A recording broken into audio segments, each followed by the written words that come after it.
പ്രിയപ്പെട്ടവരെ, ഈ പ്രഭാതത്തിൽ നിങ്ങൾ എങ്ങനെയിരിക്കുന്നു? ഈ പ്രഭാതത്തിൽ സന്തോഷമായിരിക്കുന്നുവോ? രാവിലെ ഉണർന്നപ്പോൾ സ്തുതിച്ചുകൊണ്ടേ എഴുന്നേറ്റുവോ? ആദ്യം ദൈവത്തിന് സ്തോത്രം പറഞ്ഞുവോ? കർത്താവെ, രാത്രി മുഴുവനും കാത്തു, പുതിയ ദിവസത്തെ കാണാൻ സഹായിച്ചു, സ്തോത്രം എന്ന് സ്തുതിച്ചുവോ? എത്രയോ പേർ രാത്രി ആരോഗ്യത്തോടെ ഉറങ്ങാൻ കിടന്ന് രാവിലെ എഴുന്നേൽക്കുമ്പോൾ കൈ അനങ്ങുന്നില്ല, കാലനങ്ങുന്നില്ല എന്ന് ഹോസ്പിറ്റലിലേക്ക് കൊണ്ടുപോയിട്ടുണ്ട്, അറിയാമോ? ഒരു പുതിയ ദിവസം നാം കാണുന്നത് ദൈവത്തിന്റെ കരുണയല്ലേ? ആരോഗ്യത്തോടെ എഴുന്നേൽക്കുന്നത് കരുണയാലല്ലേ? രാവിലെ ഉണർന്ന ഉടനെ ദൈവത്തെ ആദ്യം സ്തുതിക്കണം, നന്ദിയുള്ളവരായിരിക്കണം, കേട്ടോ? അതൊക്കെ പോട്ടെ, ഞാൻ സ്തുതിക്കുന്നുണ്ട്, പ്രാർത്ഥിക്കുന്നുമുണ്ട്. കർത്താവ് വാക്ക് തന്നു, ഒന്നും ചെയ്യുന്നില്ലല്ലോ. ഞാനിപ്പോഴും ഇങ്ങനെ തന്നെയാണ് കഷ്ടപ്പെട്ടുകൊണ്ടിരിക്കുന്നെന്ന് പറയാണോ? ദൈവം പറയുന്നത് എന്താണെന്നോ? 1 പത്രോസ് 5-ാം അധ്യായം 6-ാം വാക്യത്തിൽ, തക്ക സമയത്ത് കർത്താവ് നിങ്ങളെ ഉയർത്തുവാൻ ദൈവത്തിന്റെ ബലമുള്ള കൈക്കീഴിൽ താണിരിപ്പിൻ. നിങ്ങളെ ഉയർത്താൻ ദൈവം ഒരു കാലം നിശ്ചയിച്ചിരിക്കുന്നു.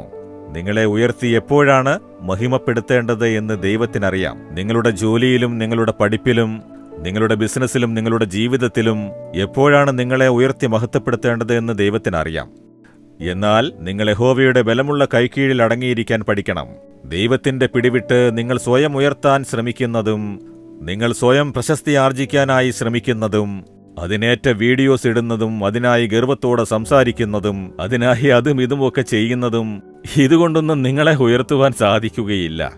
ദൈവം നിങ്ങൾക്കായി ഒരു സമയം നിശ്ചയിച്ചിരിക്കുന്നു. നിങ്ങൾ കുറച്ച് ക്ഷമയോടെ അടങ്ങിയിരിക്കാൻ ശീലിക്കണം.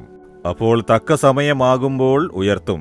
യോസേഫിന് യഹോവ വാക്കുകൊടുത്തു, സ്വപ്നം മുഖേന അറിയിപ്പ് കൊടുത്തു, പക്ഷേ ഉടനെ ഉയർത്തിയില്ലല്ലോ.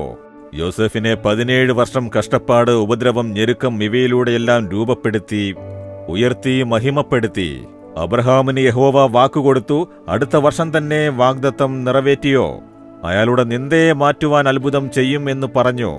25 വർഷം ദൈവം അയാളെ രൂപപ്പെടുത്തി തയ്യാറാക്കി, വിശ്വാസത്തിൽ ബലപ്പെടുത്തി, തളർന്നപ്പോൾ ധൈര്യപ്പെടുത്തി, തക്ക സമയം വന്നപ്പോൾ നിറവേറ്റിക്കൊടുത്തു.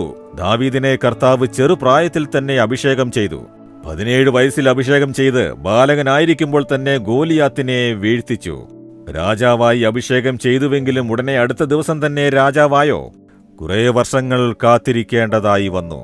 അപ്പോൾ ഏകദേശം 13 വർഷത്തിലുമധികം ദാവീദ് ക്ഷമയോടെ കാത്തിരുന്ന് യഹോവ അയാളെ രൂപാന്തരപ്പെടുത്തി.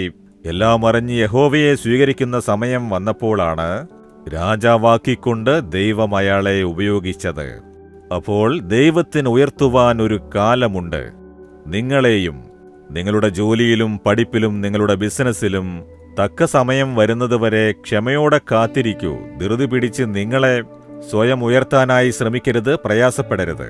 തന്നെത്താൻ ഉയർത്താൻ ശ്രമിച്ച അനേകർ കാണാതെ പോയി. അതിനാൽ യഹോവ ഉയർത്തട്ടെ, തക്ക സമയം വരട്ടെ. അതുവരെ ക്ഷമയോടെ താഴ്മയോടെ അടങ്ങിയിരിക്കാൻ പഠിക്കൂ. മനസ്സിലായോ? കാത്തിരിക്കുന്ന കാലമാണ് അനുഗ്രഹീതമായ കാലം. വളരെ ക്ഷമ ആവശ്യമാണ്. യഹോവ എന്നെ ശുശ്രൂഷയ്ക്കായി വിളിച്ചു. 74-ൽ എന്നെ ശുശ്രൂഷയ്ക്കായി വിളിച്ചു. ഞാനത് ഏറ്റെടുത്തു. ഉടനെ ദൈവം ഉയർത്തിയോ? ഈ ശുശ്രൂഷ, ആ ശുശ്രൂഷ, ഇവയെല്ലാം ചെയ്യുന്നു പറഞ്ഞോ? ഇല്ല. ദൈവം എന്നോട് ബൈബിൾ കോളേജിൽ പഠിക്കാൻ പറഞ്ഞു. 3 വർഷം പഠിപ്പിച്ചു. സാധാരണ സ്ഥിതിയിൽ കൊണ്ടുവന്ന് തെരുവിൽ പ്രസംഗിക്കാൻ പഠിപ്പിച്ചു. റോഡുകളിൽ നിന്നു ഗ്രാമങ്ങളിൽ ചെന്ന് ലഘുലേഖകൾ വിതരണം ചെയ്യാൻ പറഞ്ഞു. ഓരോ സ്ഥലങ്ങളിൽ ചെന്ന് പ്രസംഗിക്കാൻ പറഞ്ഞു. കൂടുതൽ സമയം ഞാൻ തെരുവുകളിലാണ് പ്രസംഗിച്ചിരുന്നത്. അതെല്ലാം ചെയ്ത് ഒരു കാലം കഴിഞ്ഞപ്പോഴാണ് ദൈവം ചർച്ചിലേക്ക് കൊണ്ടുവന്നതും പിന്നീട് സ്റ്റേജിലേക്ക് കൊണ്ടുവന്നതും. അതിന് അനേകം വർഷങ്ങളായി. അതുവരെ ഞാൻ ക്ഷമയോടെ കാത്തിരുന്നു.